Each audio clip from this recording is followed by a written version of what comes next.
Tu manges de l'ail et tu pues de la gueule? Écoute bien cette vidéo, j'ai la solution pour toi. Tu adores son goût puissant et ses principes actifs. Est-ce que je pue de la bouche? La réponse est souvent oui, mais pas de panique. Si je te disais que tu peux enfin manger de l'ail sans cette anxiété-là. J'ai le secret que la science a découvert et le véritable responsable, c'est l'allicine.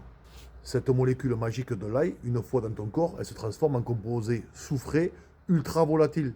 C'est-à-dire qu'il ne reste pas que dans ta bouche. Il rentre d'abord dans le sang, il parcourt ton organisme et il revient dans les poumons. Et c'est ça l'odeur persistante. Mais pas de panique, ne panique pas, la solution elle est simple. Je dirais même qu'elle est à portée de main. Solution numéro 1, croque une pomme crue après les repas. Ces enzymes et ces polyphénols détruisent carrément les composés soufrés malodorants. Tu as pas de pommes, une salade verte, de la laitue, des épinards, ça fait aussi très bien l'affaire. Leurs composés phénoliques sont des alliés secrets.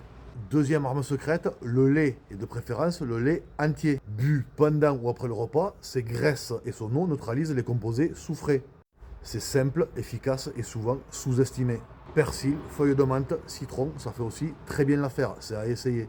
Ça masque et ça neutralise. Fini le stress social, fini de refuser l'ail et fini de m'écrire pour me dire que tu vas puer de la gueule. Dis adieu à la laine de dragon et dis-moi en commentaire laquelle de ces astuces naturelles tu vas essayer.